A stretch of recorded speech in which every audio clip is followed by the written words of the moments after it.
انت بتعمل ايه يا بابا؟ بتفرج على الدكتور مصطفى محمود في برنامج العلم والإيمان. طب هو بيقول ايه يعني؟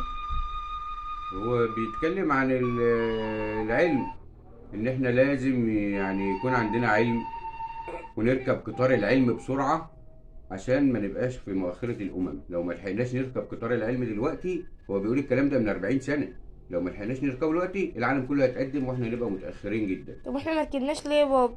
كل ما نيجي نركب بيحصل حاجة: عدوان ثلاثي سنة 56، نكسة سنة 67، حرب 73، الزلزال في مصر، حرب الخليج الأولى وحرب الخليج الثانية. طب احنا مركبناش ليه برضو بعد كده يعني؟ كل ما نيجي نركب نلاقي زحمة. اليابان ركبت زحمة، سنغافورة ركبت زحمة، ماليزيا ركبت زحمة، الهند ملت القطر، الصين ملت القطر. ما احنا ركبنا ايه في الاخر يعني؟ في الآخر بقى ركبنا توك توك، بقى توك توك.